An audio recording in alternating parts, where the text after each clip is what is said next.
Hello, everyone. It's Michael Jaco with Unleashing Intuition Secrets. So, we're at an imminent attack on Iran from U.S. forces. So, it's going to be overwhelming. I remember back when I was at SEAL Team 6, we're in Panama, and just before the Panama invasion, I remember seeing all the craft and everything that were arrayed for the attack. I was like, wow, this is just so amazing. And of course, we went on to kick some serious butt there. So that's what I see coming for Iran. It's going to be quite devastating. They have not, and they're not going to give up and surrender, unconditional surrender. That's what Trump wanted, right? So they're not going to do that. And so we're going to go in with unbelievable amounts of aircraft and hit them. So just like we did back in the day when we went into Iraq and hammered them, this will be like that. And that the air campaign that basically brought Saddam Hussein's Iraq to its knees, and then the Marines came in. And within a couple of weeks, the mother of all wars, right? That's what he said. It was over very quickly. Of course, Iran's doing the same thing, saying the same tunes, trying to scare everybody. There's a lot of so-called MAGA out there that used to be MAGA, no longer MAGA. So look who's talking smack, and look who will be, looking good going forward. Right. So there's a lot of us that have been, pointing this out for quite some time, that Iran is the purveyor of Middle East, disruption. They're disrupting the Middle East, and at some point they'll try and do the world. And this goes back for thousands of years, guys. Thousands of years. We could even look at other things where the Anunnaki are involved. So I'm not going to go down those rabbit holes. There's plenty of people do that. I could talk that all day long, but I want to focus on what's coming. And what's coming is overwhelming air superiority and bomb dropping like has never happened in the history of the world. So to take out this evil Iranian regime. So we either allow ourselves to be a one world order under evil, or we're going to one world order under good. That's where we're at, right? It's evil or good.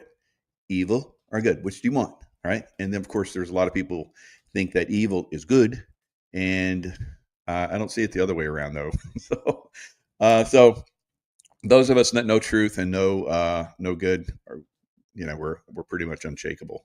But there's a lot of people that have been shaken, and they believe narratives that are being pushed out there that I believe are false narratives. And some of these people think they're very smart, but they're not at all. Right? They haven't spent decades in the Middle East, hanging their asses out there like I have, seeing all the different things that have been going on, hearing in the back channels all the talk from the top people.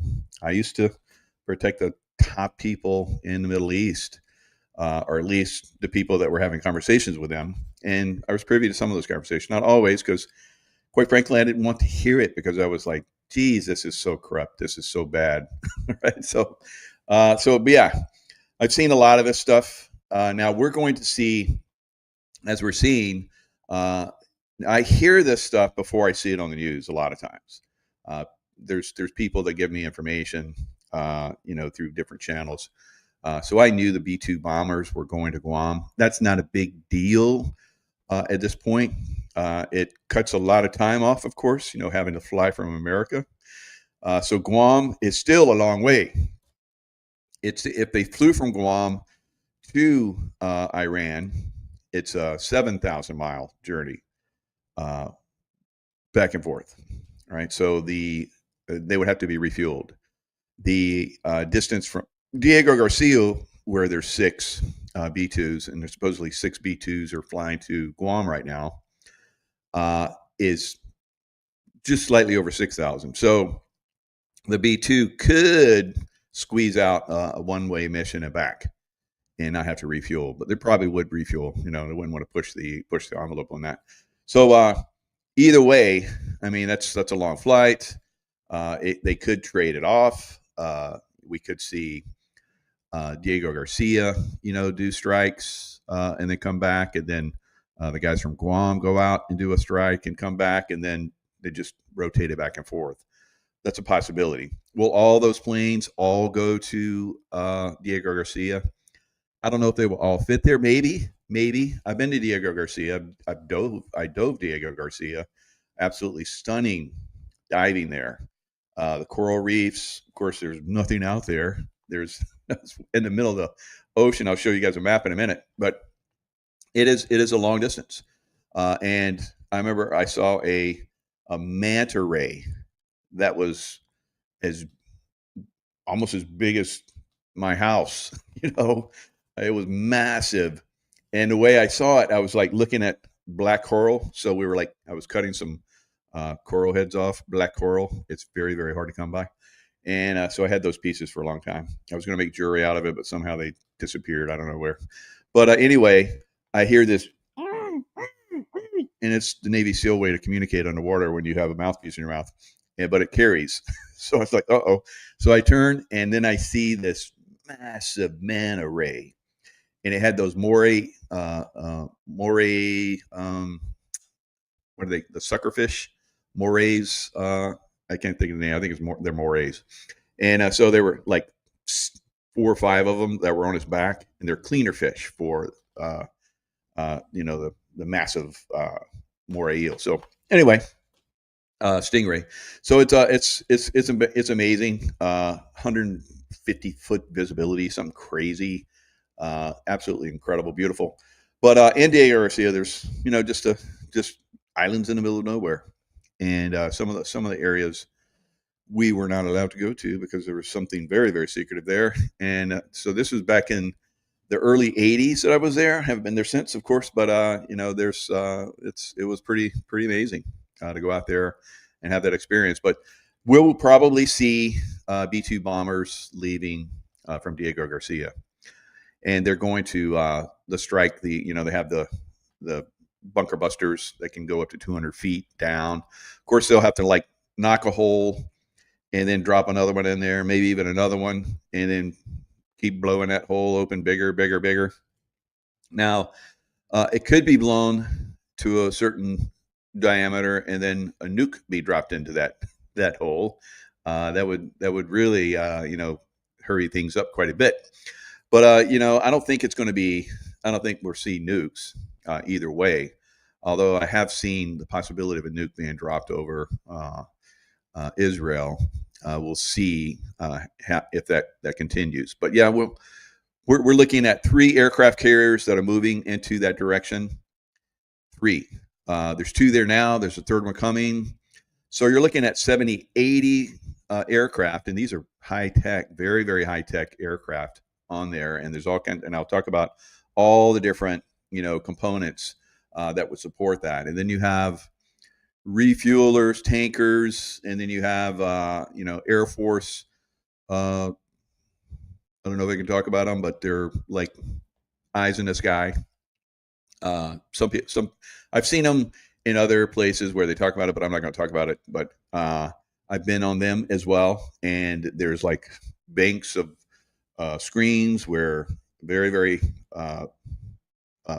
high, captains and colonels and all kind of crazy, very, very advanced people are at these screens making decisions and moving things and all kind of crazy stuff. So very, very interesting. There'll be coordination from the air. There'll be tankers. There'll be fighter aircraft. There will be bombers. So they're stacked, and you have to have command and control over all of that. And there will be somebody that's doing that. And just moving people in.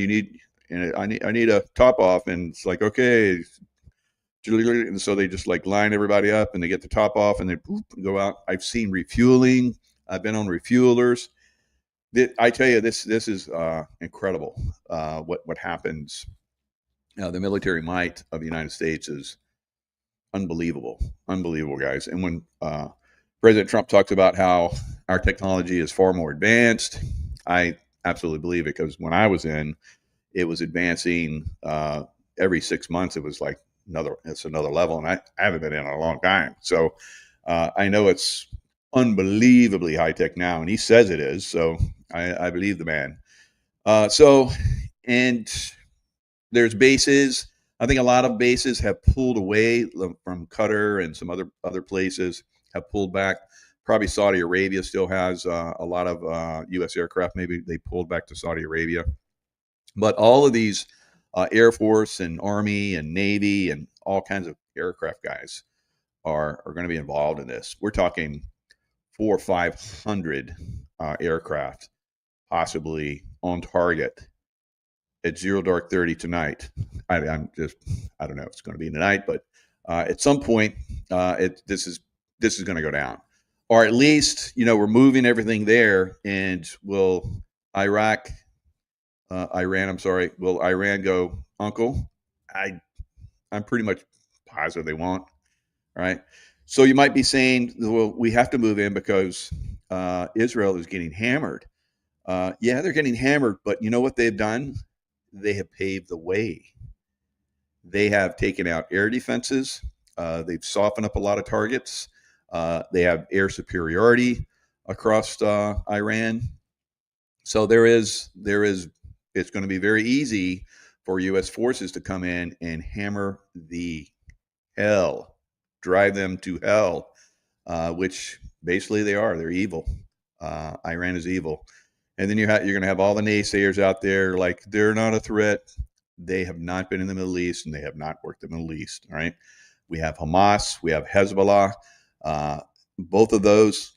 So we just had a Palestinian supporter that was released, and the Trump administration is like, no.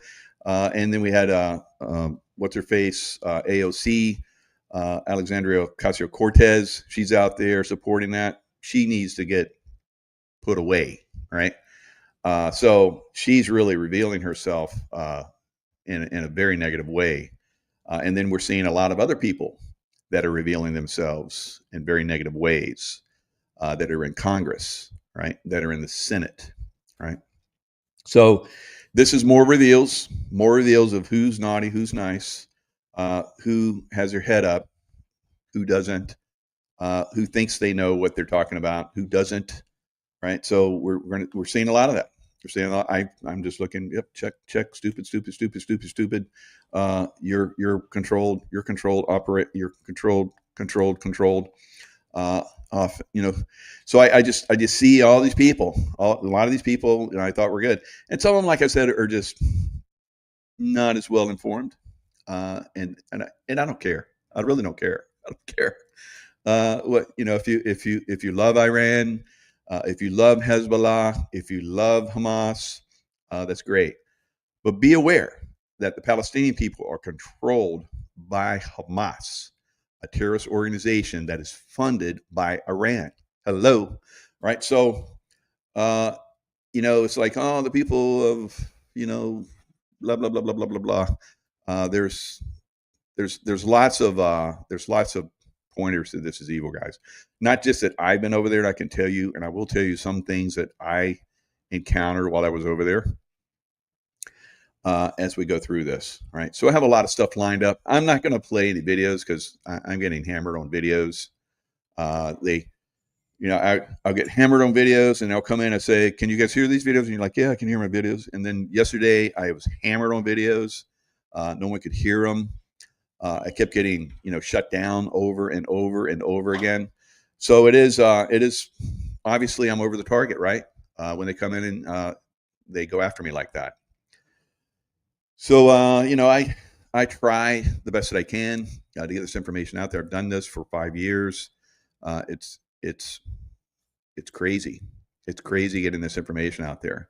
But it's very, very, especially What videos? The videos that I play, like if there's a Fox News information or President Trump was speaking. Yesterday I was playing some of those, and they didn't show it. People couldn't hear them. So I've had that happen before, and then I was like, "Can you guys hear this?" So I check in, and everybody's like, "Yeah, I can hear." So I'm like, "Okay, today they work, you know. Yesterday they didn't." So it is what it is. All right. So I'm not going to play any videos. Right. I'm just going to talk. I'll show you guys the screens. So the screenshot obviously work, but other than that, we're not going to do videos. All right. I went back and I looked at my show yesterday, and it's just dead air while these videos are playing. So Succola. So U.S. bases that could attack Iran and become targets. So we have a lot of groups out there that are trying to present this information, and some of it's accurate, some of it is just people that they don't really know. They're just told to put this stuff out there. It is what it is. All right. I don't know what that looks kind of looks like a Predator drone right there. These things can be outfitted with significant Hellfire missiles and all kinds of different missiles. We use them a lot.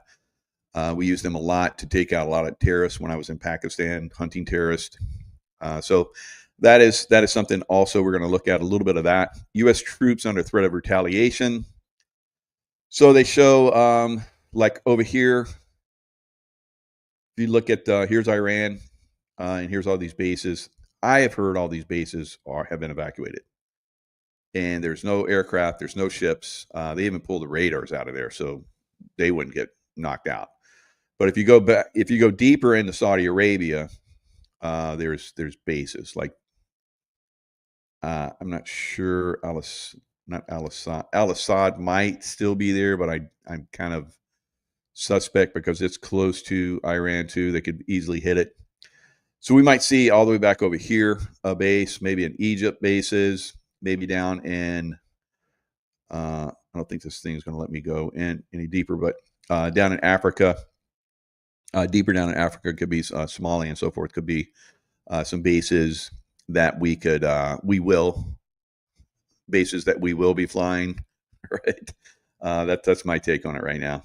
Unless Iran comes in with something like, okay, we're just going to like completely, stop our government and walk away. I don't think it's going to happen, right? So we're going to continue to see this thing hammered. Remember the assassination? The U.S. assassinated. So nobody took out someone that had been assassinating U.S. troops. So he was a target. He was a terrorist of U.S. troops, guys. He had been taking out troops for a long time. He was the Soleimani was the guy that was organizing all these. And where was he hit? He was hit at the Iraqi air base where I used to take people and pick them up and drop them off when I worked for CIA, right? So that's where they hit him. So don't think that this is, Iraq. They have been infiltrated by Iran massively. When I was there and working for Ambassador Bremer, keeping him safe, and then for other operations when I started work for the CIA, it was Iraq guys. And I saw that early on. I saw it very early on. We didn't have any problems. And then I saw that Iran was shipping across and tractor trailer loads full of roadside bombs. And I was like, what? Like I saw that in reports because I was privy to all the reports working for Ambassador Bremer at the highest level. So keeping him safe. So I had all the information that was coming through military circles, and I would talk to the military guys. I was talking to generals and colonels, and they were asking me, what should be done, and then I was informing them what should be done, and a lot of times they did. They did what I recommended, and it worked out really good. But when they stopped, it didn't work out so good. So I've been in this business for a long time, guys. I have a lot of information. I've seen this stuff. Iran has got to go, right? So all the little bitchy boys that are out there talking their smack, they don't know what they're talking about, you know. And there's some pretty high up people that are talking smack out there, but the people that are really, and I don't like people that are like, we got to kill everybody. No, that's bullshit too. This can be a surgical strike. We can take away their ability to make war, to earn money, and all of these different things, and then they'll cry uncle, and then we'll move in and we'll put a rightful person in power in Iran, right? So this is a regime change is going to happen. So you got a lot of different you got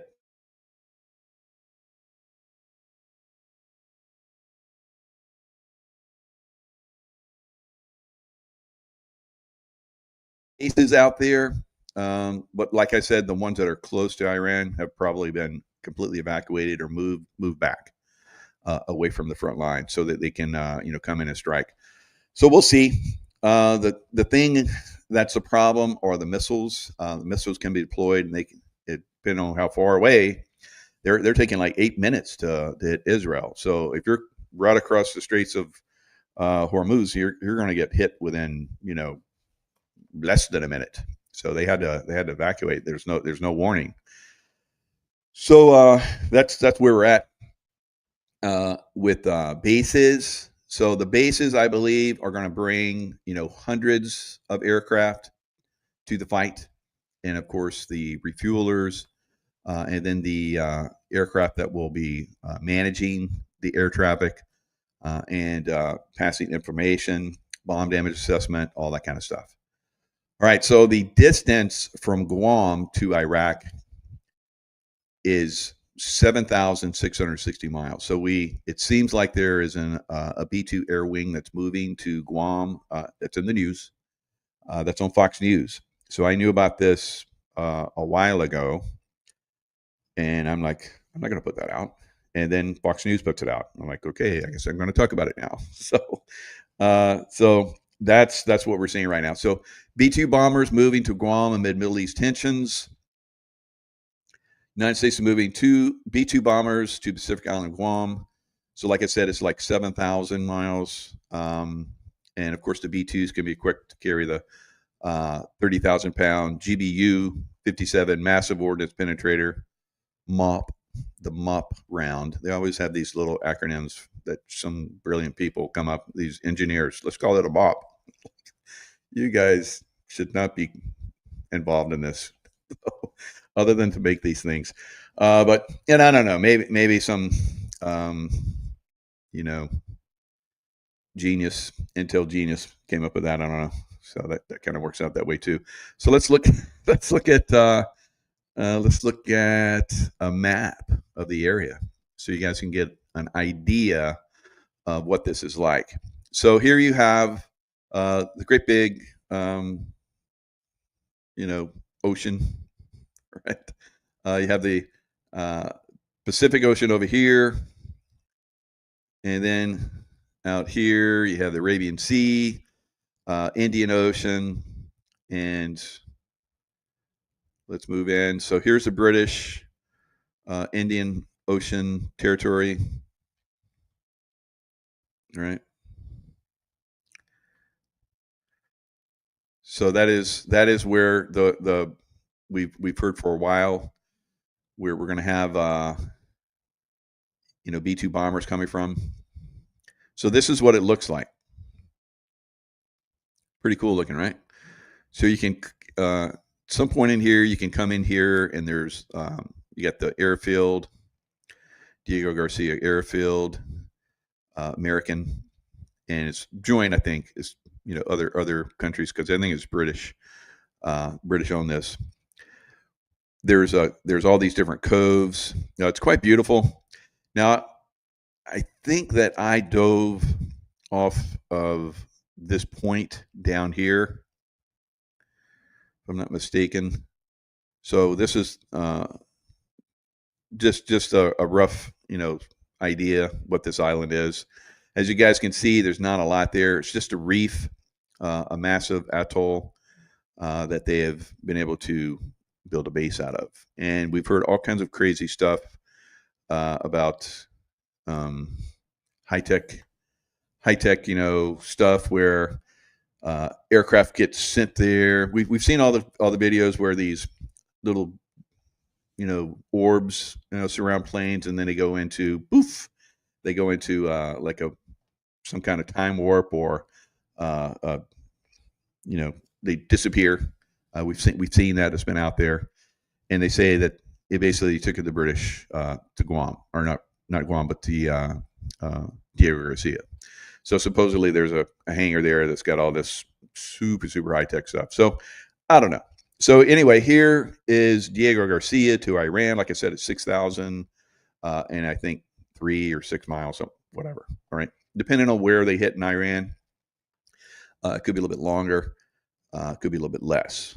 So probably going to be a refuel somewhere in there if they do this. All right, and I've been to a lot of these areas. I've been to Oman. I spent time when I was with the CIA in Yemen, in Sana'a, and along the cove over here. I've been to Djibouti. I've been to Eritrea. I've been all over this area, and the Iranian negative influence is everywhere. The negative Iranian influence is just is one of those things that has to be cleaned up. And like I said, I think it goes back thousands of years. And there's going to be the good guys that want to come in and take over from the bad guys. The bad guys are not going to give it up, right? We're talking deep state action, guys, on another level in Iran, believe it or not. So that's why it's got to go bye-bye, and it will, right? So a lot of people are like, oh, this is going to be World War III. It's not going to be World War III. It's going to be kicking Iran's ass very quickly, very easily. And we've all heard this, right? But that was when the deep state was controlling things. You have to get that in your mind. This is not deep state that's going to do this offensive action. These are the white hats, and they'll get in and knock hell out of them, and that's going to be it. And if they can, they won't even do that. They'll just see, we're gonna F you guys up bad. You better just walk away. But I pretty sure they're not gonna walk away, right? So we're gonna see them get spanked, and they're gonna get spanked pretty good. All right, USS Gerald Ford to deploy to 6th Fleet, moving 3rd carrier group closer to Israel-Iran conflict. This was a few days ago. So these aircraft carriers, like I said, have 70 to 80 different aircraft on them. So they're pretty. They have incredible offensive capability. So a U.S. aircraft carrier typically carries around 70 to 80 aircraft as part of its air wing. This includes a mix of fighter jets, electronic warfare aircraft, early warning aircraft, and helicopters. Fighter jets carry air wing usually include squadrons of FA-18, EF Super Hornets, and potentially F-35C Lightning IIs. Electronic warfare, EA-18G Growlers. Now, these can also be jammers. So if they're trying to see our aircraft, that can be jammed. If our aircraft get lit up by ground radar for missile systems, that can be jammed, or it can be located so that a missile can go down and strike that area. So there's all kinds of different electronic warfare stuff that's going to be going on simultaneously while these bombs are being dropped and missiles are being fired and drones are coming in, all kinds of stuff, guys. All right, early warning, E-2D Hawkeyes provide airborne early warning and control capabilities. Support aircraft C-2 Greyhounds, CMV-22 Ospreys are used for logistics and transport. Helicopters like the MH-60RS Seahawks provide anti-submarine warfare, search and rescue. So if some of these pilots do get hit by counter battery, then they're going to be standing by to go and pick them up. So that's going to be going on. So there's a lot of different moving parts. These usually work fairly well and have worked fairly well. If we look back on another one that was pretty significant, we look at when SEAL Team 6 went into Pakistan to kill Osama bin Laden. Lots of aircraft were involved in that. Lots and lots and lots, right? And they were stacked. So they were stacked up. It wasn't just, a few stealth helicopters flying in there. There was a lot of stuff that was jamming that was going on. Probably stuff on the ground, like me, if need be. I was there. Me and my group were in standby to help if possible. They needed it. So there's lots of different stuff that's going on. There could be people on the ground in certain areas. There could be inserted special forces. I can tell you right now, there's special forces underground taking out dumbs, right? The dumbs are being taken out there. And that is absolute. And I'm going to show you guys here that in a second. Now, we've seen, like I said, we've seen disinformation happening in the press. The DNI, National Intelligence, Tulsi Gabbard, is calling out the media for taking her comments in March out of context. So I've seen a lot of truthers or supposed truthers take her out of text comments. So I was like, I don't remember her saying it like that. And they have gone off on tangents, saying how wrong this war, just to think about doing this. I'm like, if you've heard some people doing that, start taking a look around. At some point, I may have to start calling some of these people out because they're going to go under the radar.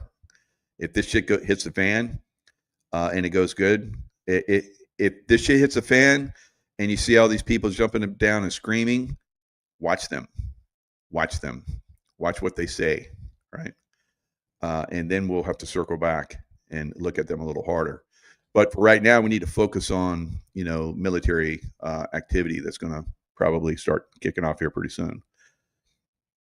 All right, Israel strikes Iran's Isfahan nuclear facility amid escalating air war. So again, Israel has been softening the target for the U.S., who's going to come in and finish the target, right? Finish everything across the board. So they're softening the target. Of course, they're taking dings. Those missiles are getting through, and we're seeing that Iron Dome. I always said that was not complete. I've always said that. I've seen this stuff. I know how high tech stuff is, and I'm like, there's going to be some things are going to get through, and you can overwhelm a system, which both sides are overwhelming the other side's systems, right? So Iran systems have been overwhelmed. They don't have the operational capabilities of protecting these sites anymore. So you have little Israel, which is knocking the hell out of them. And then you're going to have Big Daddy come in, and it's going to be game over, right? It's going to be game over. Israeli military said on Saturday that it had launched an overnight assault involving 50 airplanes. We're talking possibly 500 airplanes are going to be striking Iran pretty soon, right? And drones and B-2 bombers dropping and B-52s. That's right, the World War II era B-52. I've seen some of those B-52s in the Arizona deserts in mothballs, pretty much, where they're not mothballs in them, but they were just like put out there because it's all dry. They could, take parts from them, or if they really wanted to, they could put them back together. But why? They have enough of them. So there's actually going to be B-52s also involved, guys. Now, the B-52s can't drop the big boys. Only the B-2s are outfitted to do that. But you're going to see them drop some serious ordnance. And that's not always going to be revealed. Now, just a little side note.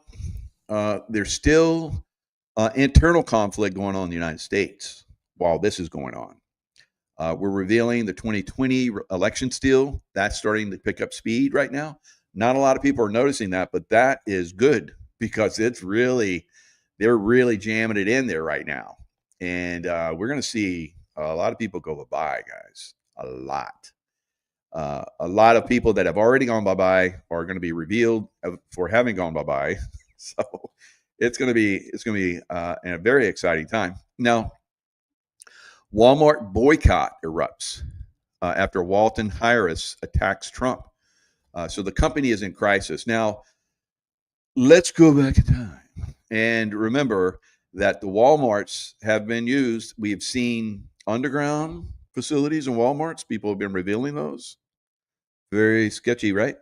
And we've also seen Walmarts converted into concentration camps for children that are coming across the border. Yes. So a lot of this stuff has been revealed. We had and Vandersteel went down with a group of people and was exposing that. So there's a lot of exposure that has been going on about Walmart. Walmart is obviously a captured operation, deep state captured operation, and it's being exposed. So the Harris, Walmart Harris, Trump has basically gotten. They try to come in and say you can't keep the National Guard, you can't control the National Guard. California should now take over control. Oh yeah, right. So I guess the good judicial has stepped in and said, oh no. He has the right to keep that LA National Guard on point. So we know that basically they came in and they held the line. They stopped what was going to come. So that national rage that was going to come never happened. It never happened. They tried to kick it off, and because Trump came in heavy right from the beginning, I talked about that. I said, Trump Daddy's coming in big, guys. He's sitting in the Marines. Marines don't F around. If they're said go get, they go get, and they destroy. They do not mess around. I love the Marines. The Marines are like special forces. They're a special forces group that has lots of equipment, lots of men. It's fantastic, right? Another one are the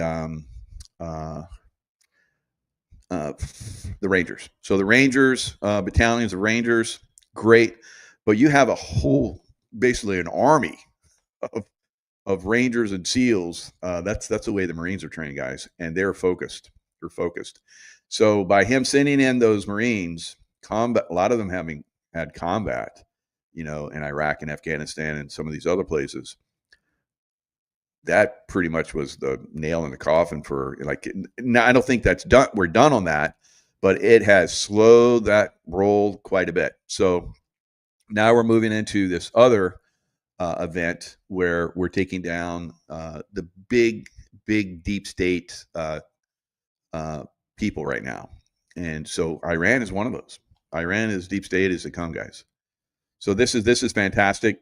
A lot of people are basically no longer shopping at Walmart, and I stopped shopping there a long time ago when I started seeing that stuff, how they were converting those Walmarts.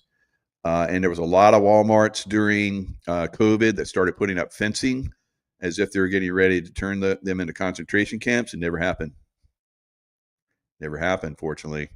But I wouldn't trust Walmart as far as I can throw it, which is nowhere. So, let your dollars go where they'll be better suited.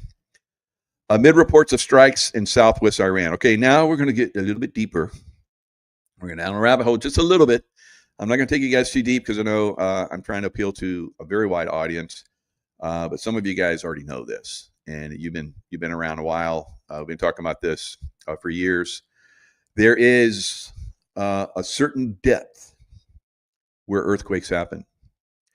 And let's see how well informed my audience is. What is the depth of earthquakes that are very suspect? What kilometer down? What kilometer down? And we're going to see that, and then I'm gonna push that narrative, and we're gonna talk about it. Yeah, there we go. All right, Tara's got big brains. 10. You said 10 miles, but it's 10 kilometers. So 10K, close enough, right? 10. Yep, 10. You guys are rocking. You guys have been paying attention. All right. So now we can take the class to a different level. All right. So amid reports of strikes in southwest Iran, earthquakes in Qom in Tehran. Oh, earthquakes, huh? And what depth? 10K. That's where the DUMBs are. The deep underground military bases, DUMBs. And I'm going to show you guys now. I was going to show you guys yesterday, but I ran out of time. This is going to take, I'm going to be doing this for a little bit. So you guys that have other things to do, you're going to have to come back and watch this later. So this will be longer than an hour because I have a lot to cover, right? All right, so here you have Iran.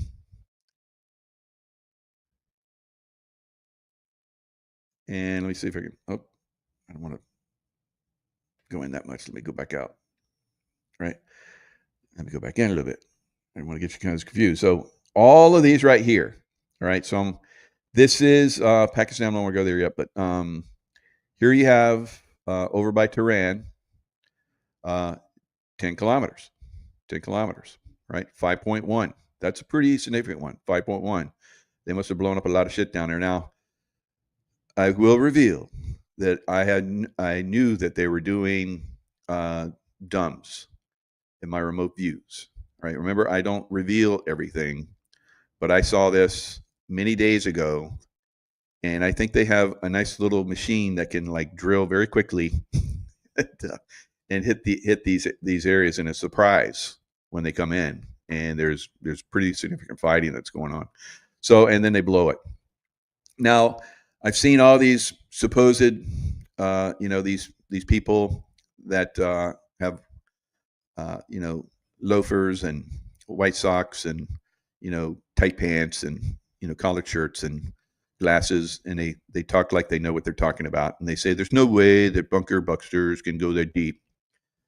Okay, so I used to be a demolition expert, and we were exploring techniques for demolition that did some serious damage in tunnels. All right, so and that's all I can say, but I'm like 20 years out, guys, and we were doing that stuff back when I was still active. So they have the demolition technology that I was involved in. We were taking that to a different level so fast, it would make your head spin. So we're 20 years, from the point where I was doing this stuff at SEAL Team 6. So it is seriously advanced by now. So these little muffin heads that are talking bullshit that there's no way these bombs can penetrate. It's very irritating. Very irritating. There's a lot of bullshit going on out there, guys. Be careful what you listen to. All right, so here's another one. As you guys can see, this is close to probably a coastal base. 4.2 magnitude, 10K. Here's another one out here at Mashhad. Another 10K down, 10 kilometers down. And here's one over the border in Herat. Now, I spent a lot of time in Herat, and it basically, we knew the Iranians were coming in. We may have been putting, I cannot confirm or deny that we were putting listening devices into a place that they were doing construction work on. So there's a lot of back and forth that's going on. I think they had to abandon Herat not too long after I stopped going there, and that was a long time ago. So again, 10K down. So that's right over the border in Afghanistan. So remember the influence. Remember the influence of Iran. So here we have Quetta. So Quetta, that's where all the baddies went. They would raid Kandahar. Now, where does Kandahar come from? Alexander. Yes, Kandahar is named after Alexander the Great, who spent 3 years in Afghanistan kicking butt, more than any other place. It's a tough place to kick butt, right? These mountain men out there are tough fighters, right? I had a lot of respect for them. So in Pakistan, where they need to get spanked too, there is a 10 kilometer in Quetta, Qatar, Quetta. I think it's called Quetta. So when I was up in Peshawar, I was all over Pakistan. I was in Karachi. I was in Islamabad, Peshawar. The people that we talked to, I'll say that were going across the border from Quetta and gave us information that helped us find Osama bin Laden. A lot of these people, as you see, were probably using underground facilities, guys. The Afghanistan is riddled with dumbs, massively riddled, and I think this goes back to ancient times, and they're still being utilized. So if you go up here, you're looking at 111. Here's one that's 197 kilometers. So there is something going on that's very unusual for that kind of distance to have all of these earthquakes at 10 kilometers down. What did you say? Yes, because they're dumbing them down. Dumbing them down. All right. So as you guys can see, as we go out, there's the earthquakes around the world, guys, are really picking up. We're getting a lot of blast from the sun, and we're gonna see some major earthquake activity in the future around the world. All right. So I had a TikTok that I was going to show you guys, but it's not working, so I'm not going to show you. Sorry. Now there's another one that I was going to show you guys as far as like we're talking about earthquake activity. There's also a lot of volcanic activity. Now there's a guy in Arizona. I've lived in Arizona. I lived in Sedona, very beautiful place, and Arizona is just like wide open. It's like when you look at how many millions of people live in Arizona and how big Arizona is, it's like it's one of the most wide per person. If you like broke it down, okay, you got this plot of land, you get this plot of land. Probably in New York, you'd have like 10 people on an acre or something like that. I don't know, maybe not. I'm exaggerating. In Arizona, you probably have like 100 acres or 1,000, something crazy. Everybody could have that much, maybe even more. I don't know. It's crazy. So it's beautiful, but there are many eruptions that are happening in Arizona. There's puffs of smoke that are coming in. This has happened over time where they've talked about puffs of smoke that have come out of some of the volcanoes in Arizona, just north of Flagstaff. There's a ski resort up there, and there's an ancient volcano, not that ancient. The last time it erupted was 1,000 years ago, and that's like a blip in geological time. And in 4,000 years ago, there was a massive eruption because at one time it was one of the highest peaks in the United States. It was over 16,000 feet, and it blew up.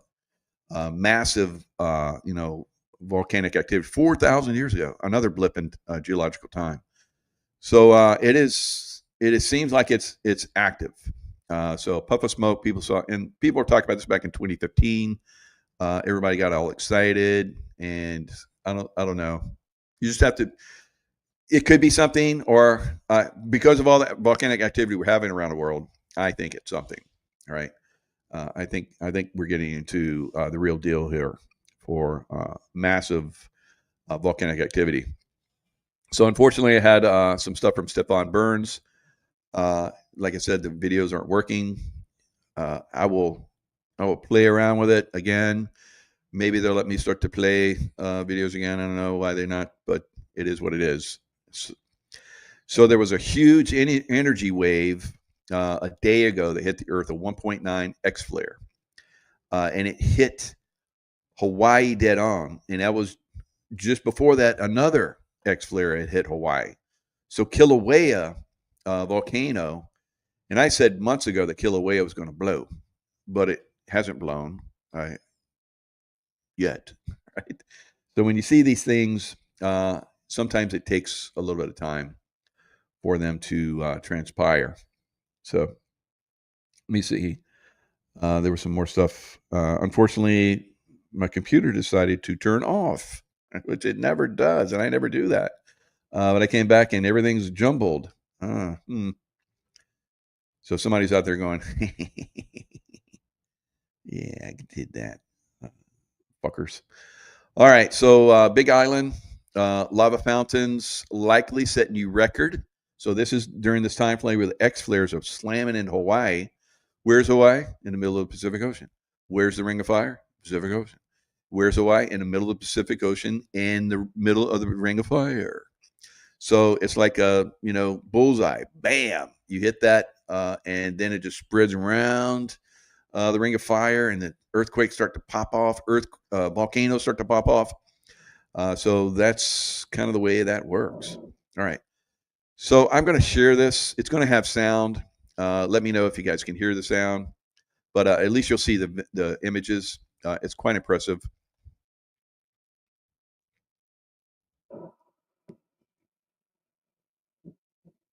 Episode 26 of the ongoing eruption at the summit of Kilauea. So this is episode 26. So these episodes have been happening, and they have been getting increasingly larger and dumping more lava into sound good here. Oh, maybe today, maybe because I'm not talking about that one C starts with a C, and Trump used to talk about it.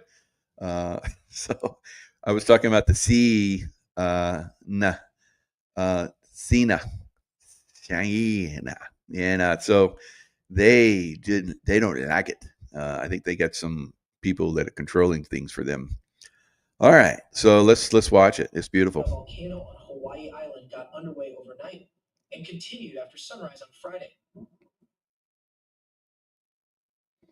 Lava fountains were reported to be well over 1,000 feet high or 300 meters before 3 in the morning, with a plume of over 20,000 feet. So that X flare hit and this thing lit up. There's obviously a direct correlation between the electrical energy coming off the sun.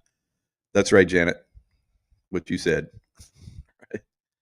That word right there. So we don't want to say it here right now, so we can continue to get this information out there.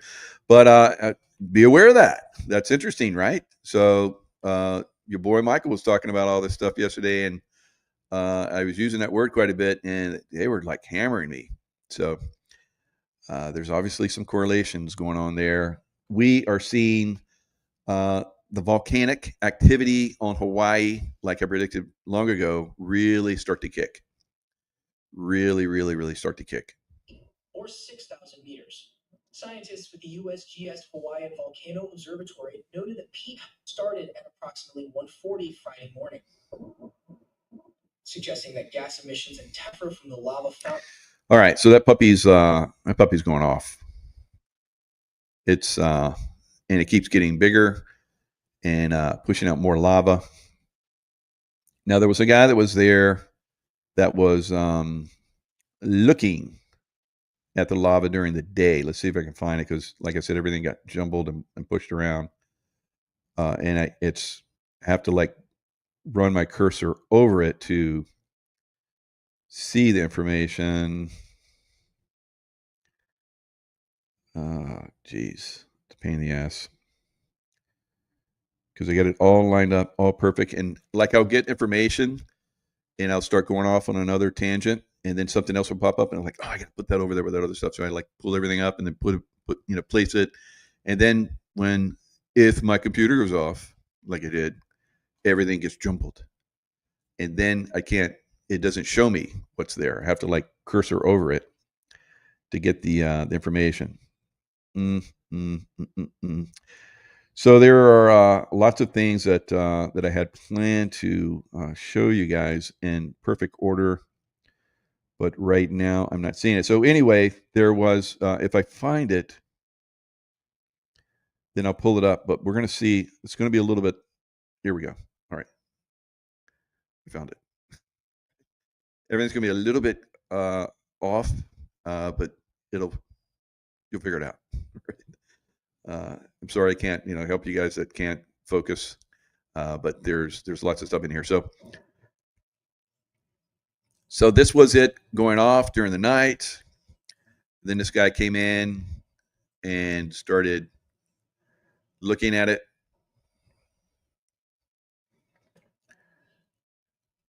So he's going to have a little bit of conversation about it. Now, if you don't hear him talking, let me know, and I will give you what he is talking about.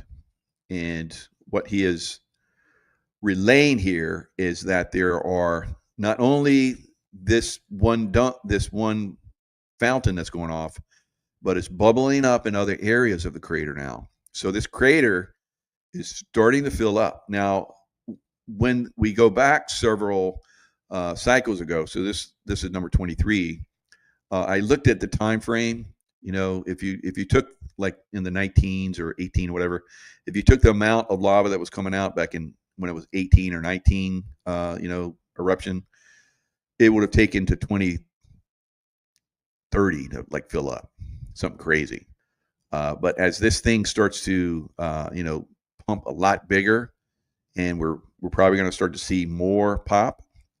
Now, at any time, like has happened in the past, it could come out the side too. It could burn a hole in the side and start to flow, like it did several years ago.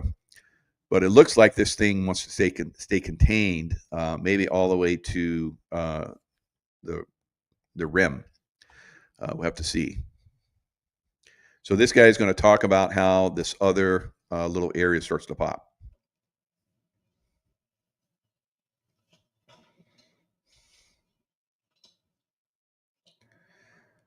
So you can see the flow of the lava, and then he's going to bring it up to a point where it's bubbling and it's separate from the lava flow.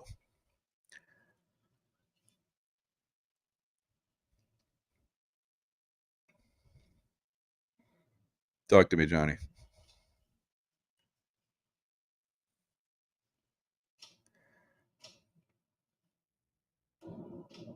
All right. I'm not going to, like, waste everybody's time looking for it, but basically what he showed where the lava was flowing and filling up the crater, and then there was another massive bubbling, and it was like several feet up, and it was separate from the lava. So it was either going underground and starting to bubble up in another area, or there's other areas that are getting ready to fountain and fill that crater up, and maybe even lead to a massive eruption. So very, very interesting stuff. So I want to show you guys some Dr. Oz came on just recently. Was at Congress speaking, and I'm going to show that. I want you guys to look at the people that are around him. Look at the people that are around him. What do you mean, Mike? You will see. You will see. I've pointed this out in the past. This is the most ambitious health reform bill ever in our history. All right, look at this guy, like, drilling into him. It's like he's drilling his eyes into the back of his head. And then you got these two characters that have been in Mitch McConnell's space when Mitch McConnell glitch McConnell. And it was these three people right here.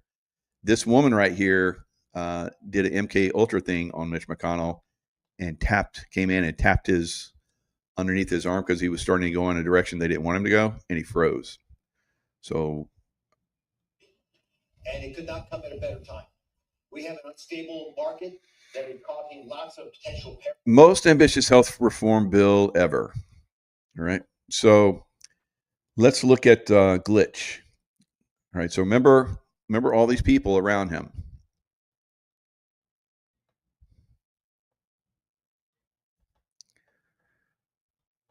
Now watch glitch. Meanwhile, here in Washington, there were new concerns tonight about the health of the Senate's top Republican, Mitch McConnell. McConnell was in the middle of a press conference when he abruptly stopped speaking. Now here's that touch coming. So remember, this woman was over here, and right here's the guy with the starry eyes, right? Just a few moments into his weekly news conference, Mike Kilauea is on Capitol Hill with the latest. Let's watch it again. So watch. He's talking, and they're all like smiling. It's like ah ha ha ha, ha. And boom. Now they're all get serious, and then Mitch freeze. Just a few.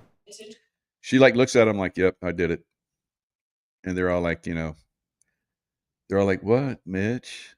What happened?" His weekly news conference, Minority Leader Mitch McConnell stopped talking mid-sentence and froze. Mitch got glitched. All right, so see, he got touched on the same arm. So he's saying the words, keywords, and then they're like, that arm right there, he's been trained, he's been glitched. All right, the MK ultra'd him, and if he gets out of line, so Dr. Oz, if he got out of line, they were there to keep him in line. I don't know, guys. I don't know, but I pointed this stuff out before. There's some funkified stuff going on, and let me see if I can find. There's another one that's very prominent as well, and like I said, it's not lined up, of course. Dang it! All right, let me see if I find it. I know it's in here. Dang it.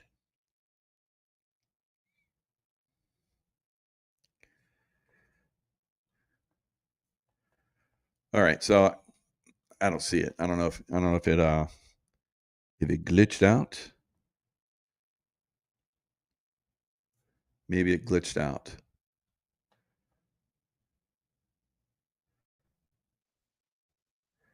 All right, so let me go to another thing. Right.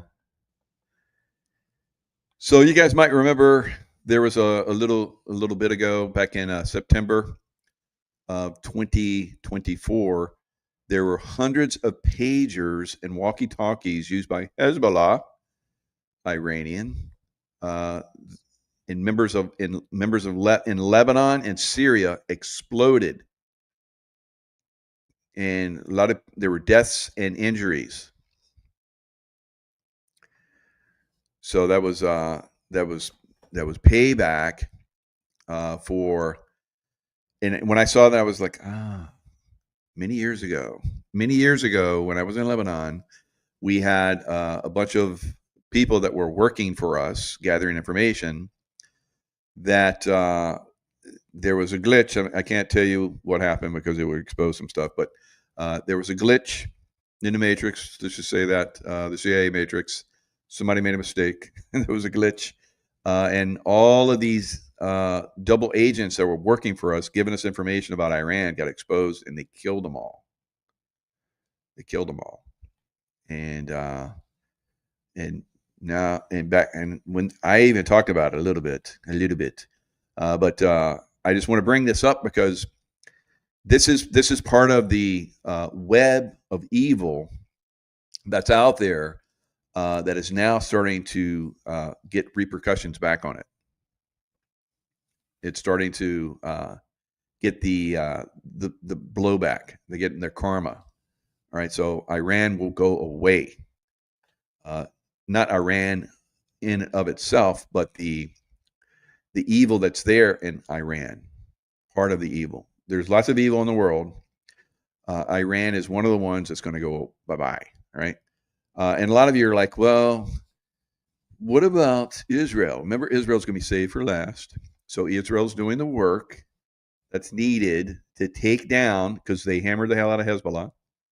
They hammered the hell out of Hamas. They've been hammering Yemen. So all of them were, puppets of Iran. They're all funded and puppeted by Iran, the evil network of Iran, right? So these exploding pagers belonging to Hezbollah killed at least 9. It sounds about There's about the number of people that they killed many years ago. Interesting, right? So a little payback action is starting there.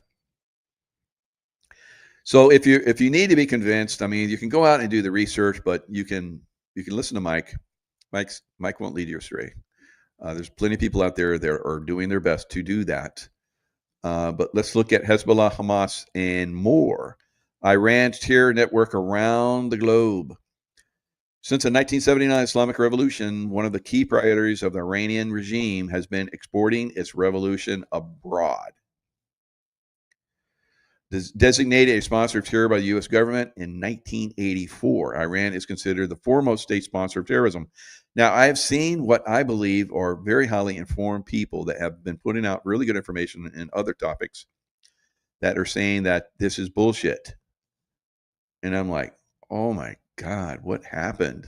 Are you just dumbed down on this, or are you part of a narrative? And I need to start. That's why I'm saying I'm watching people. I'm watching you. Right? Tehran has used its proxy army of more than a dozen militias and terror groups across the Middle East, with outposts around the world to help foment instability. It did the same thing in Libya. Same thing in Libya, guys. Libya has gone bad, right? And who helped that? That was Barack Obama and Hillary Clinton, right? So Gaza, Hamas basically controls Gaza, and the people don't have any say. Lebanon, Hezbollah. Now you have a very strong Christian group there in Lebanon. They're holding the line. They have been holding the line for well over 1,000 years, right? The French Crusaders. You can still see their forts there. Fascinating history. Of course, it goes all the way back to Alexander the Great. Basically, came in and spanked them because we had the child sacrificers, sons of Bilal, that were there in Lebanon, and Alexander the Great basically came in and wiped them, right? And that's what Alexander the Great was doing. Killing out the same thing. Remember, he went into Iran and basically took out the evil in Iran, and they loved it. The people loved him. And then there was an evil faction in Greece which plotted to kill him and poison him to death. He didn't die of Alexander the Great. He was like in his 30s or something crazy. He was like young. He was a stud. Had a lifetime with him. I helped him. I was a cavalry officer. So he was an absolute stud, and he had like, I don't know, 2-3 wives, whatever, and everyone loved him. But he was a threat to the power structure, a deep state power structure, and they poisoned him, and then started taking over again. Started coming back, deep state, right? So you have the Palestinian Islamic Jihad in Iraq. You have the Katab Hezbollah, and it's just all these different leagues and groups. And so you see there's quite a bit of them. The Badr organization in Iran is a powerfully trained bunch of baddies. In Yemen, same thing, Yemen. Pakistan, like I've been talking about, Afghanistan, all the stands, all right, Saudi Arabia. They have a Hezbollah in Saudi Arabia. So it's badness all around, guys. It's badness all around. So anyone that says that Iran is not a threat, we're trying to, use this as a crutch, that they have, weapons of mass destruction like Iran or Iraq. There's no comparison really. You had the Bush family, which is deep state, push that war, and now you have Trump, who is white hat and not deep state, is pushing a war that will basically, and not a war. It's not going to be a war. It's going to be a conflict that's going to be. They're going to knock the hell out of them. All right, so this is a really good one. So since we have comms from these videos, I'm going to play this one. This is basically showing that there are 22 states that have less citizens than California with their illegals. There are as many illegals in California as there are citizens in 22 states. Did you know that there are 22 states in the United States of America that have less than 3 million people in population total? Did you also know that in the state of California, there are 2.7 million illegal immigrants? Are you awake yet?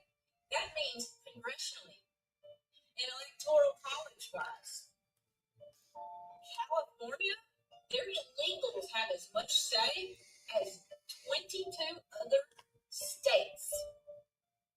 Are you awake yet? Are you awake yet? All right. So 22 states with like less than or at 3 million. And you have 2.7 million illegals in California, which gives them more say in Congress, gives them more Senate seats, all these different things, or, not more Senate seats, but more congressional seats. So this is something that has to be fixed, right? And I guess since Trump has been in office, there's been, and even before he came in office, right? So we know that Trump Daddy was in charge, but while he was not in office, right? So they were sending illegals back, and by this point right now, we're only how many months we're in? January, February, March, April, May, June. We're not quite 6 months in, and we have over 1 million that have been transported out. Now, a lot of those people self-deported, so we're going to see that self-deportation start to taper off, or maybe it'll increase once they see that maybe some of those people that left on their own accord are coming back as rightful, recognized, job citizens. That might pick up the pace. That'd be good, right? So that's what we want. We want legal people here in the United States and not illegals. Because as you saw there, illegals are being used in a lot of these demon rat cities. Why is the Democrats still here? The party of slavery. God. See how they're like, they're all pissed off because people are like,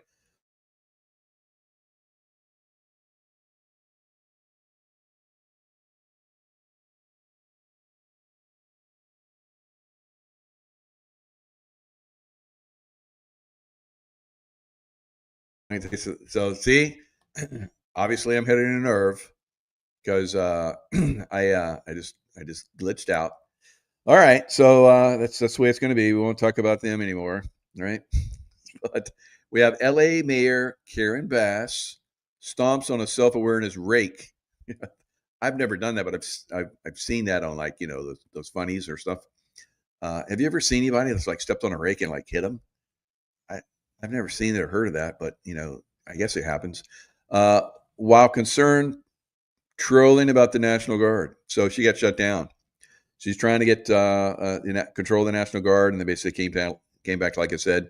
An appeals court allows President Donald Trump to keep control of National Guard troops he deployed to Los Angeles following protests over immigration raids. So obviously the immigration raids are big. They're big. They're bigly. They're big league because I get shut down for a few seconds talking about it and how they're using it, right? So there's a lot of different things out there. I like to give you guys a little taste of some other things. So the Navy Leapfrogs, I didn't know if they were still around yesterday when I was doing my show. They do have a schedule this year, so they're still around. So the Navy parachute team, known as the Leapfrogs, have released their 2025 performance schedule. So they always performed in July in Coronado. So they'll do July 4th, jumps in Coronado. Beautiful. If you've never seen the Coronado, we do a big show there. I did a couple shows there. when I was around in SEAL teams. It's fun. So they ask for volunteers, and then they say, "Okay, no, you guys do it." So I was at the I was head.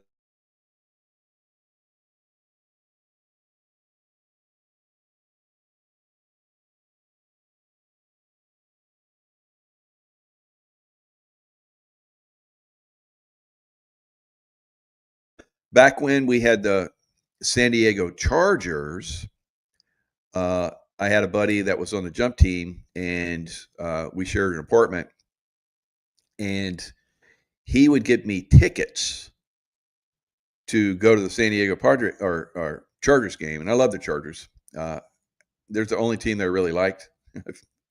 uh, they went to Super Bowl once, they lost, but I really liked them. I thought they were great. I don't know why they didn't win. I guess because now that I know how these things work, they weren't going to make enough money for the owners. So anyway, the San Diego Chargers were a great team. I followed them. I got to sit right behind the bleachers, or not bleachers, but the where they're right on the field, and I got to see all those guys. It was pretty cool. Pretty cool. I liked it.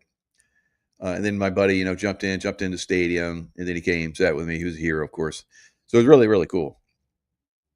So there was a guy that was there during the time frame I was there. So I would have people come up to me, and they'd look at me like really, really weird, and I'm like, "What?" And they're like, and then they shake their heads. And then I remember one of my buddies. He was like, "What? Who do you think he was?" And then this group of people are like, "We thought he was Hank Bauer." I was like, "Hank Bauer, who's that?" And then I learned that he was on the San Diego football team, the Charger football team. He's a Charger. I was like, "Wow, that is so weird. That is so weird." And then then I started to look deeper, and then I over the years I'd have people come. I was just talking to Hank Bauer, and you looked like his younger brother. Hank Bauer is like 6 years older than me. So this is what Hank Bauer looks like. So all these people would come up to me and say, "I just saw you. I just saw you." And I was like, "Well, wow, that's really weird." So look at Hank Bauer. Look familiar? Right. So some of you are like, "No," but yeah. So anyway, back in the day, a lot of people said you look like Hank Bauer, and there's still a resemblance. So I was like, "Wow, that is so weird. That is so weird." So Hank Bauer is 5'10". How tall am I? 5'10". And his weight when he was playing football was 200 pounds. I pretty much am on either side of 200 pounds, pretty much my most of my adult life. And so very, very interesting. So he played the special teams, and he was a running back. So when I was in high school, I was a running back, and I had dreams of going to college as a running back. And people were telling me, "You're going to go. You are going to be going pro someday. You're so good." I was like, "Oh, wow, cool." So I had dreams of being a running back. So Hank Bauer was a running back, and he was on special teams. Now this is the interesting thing about Hank Bauer. He would do, like me, he would do all kinds of crazy stuff, and he was good at everything he did. Like that's the way I was in SEAL teams. So I could have gone to be a pro football player, but Hank Bauer did that. And when Hank Bauer retired, because he injured his neck, when he retired, he started doing sportscasting, and he would do all these special shows on the military. So he was doing sportscasting, but he did special shows on the military. He loved the military. He did all kinds of great, interesting, right? Interesting, very, very interesting. So I just thought I'd throw that out to you. So I was so curious about it. I had a psychic, Kevin Ryerson. I was, "Kevin, what about this thing with Hank Bauer?" He's like, "Oh yeah, in a past lifetime, in England, he, you, you were the warrior, and he was the ball player. So they played, sports in, ancient England, back in the day, and Hank Bauer, we were twins.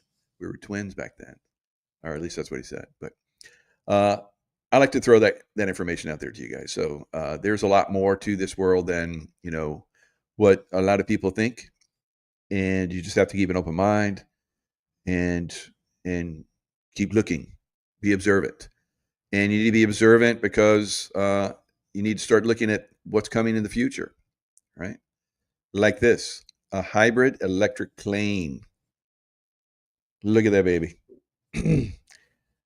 All right. So normally it takes like, I don't know, 1,500 feet for a normal plane to take off. This one can do it on a field the size of a soccer field, 150 feet, right? So investors are betting billions on air travel's next big thing, from all electric air taxis to supersonic jetliners. It's just an airplane, says Mark Allen, who was a Boeing executive before becoming Electra CEO last year. But he believes this hybrid, also known as an ultra short, will answer travelers' desire to fly without traffic-clogged trips to the airport, long security lines, or inconvenient connections. Helicopters are too loud and expensive, and small jets still must use traditional airports. While air taxis have limited range, he says, we're consolidating these existing technologies in a totally unique and novel way to finally deliver direct aviation to make it real. All right. So it says where a typical small plane must hit airspeeds of 70 knots or around 80 miles an hour to become airborne and requires a runway of at least 1,500 feet, Electras can take off at half that speed and lift off after rolling 150 feet on a 300-foot runway. Pretty crazy. Bought by Lockheed Martin. So this thing, we're going to see this thing. The plane would have a list price of around $10 million, with typical industry discounts, could sell for about half the cost. So quite amazing things are coming for us, guys. So there's war, there's talk of war, and then there's hybrid planes. Right? So, and Jaco, who has a twin soul out there running around, fulfilling his desire to be a fullback when he becomes his Navy SEAL. So, right.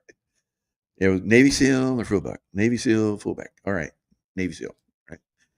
And I was like, I felt it was going to be okay, and I find out that it is. 520 missiles fired from Iran. Haifa explodes. So there's a lot of stuff that's getting in, guys. So I don't think because everybody's like down in tunnels and underground bunkers, I guess, and they can't do that for very long in Israel. They're very uppity, and they can't last that long. They have to get out and do stuff. Right? So I'm just kidding, but we'll probably see something happen tonight, or maybe in a week. I don't know. Or maybe because normally when they do these things, guys, they don't like to disrupt the stock market. If you ever noticed, right? So a lot of times we'll see these things happen like late Friday or during the weekends. So we'll see. Can we please meet the fullback? Yes, Arlene. So maybe that'd be cool, right? If I go see him and we look at each other like, dang, like my twin. That'd be fun, right? I thought about it over the years, but so I'm moving back in that area somewhat, and so maybe I can get down there and meet the old boy, right? My older brother. All right, from another mother. All right, lots of love, guys, and stay in love vibration, and I will see you guys next time.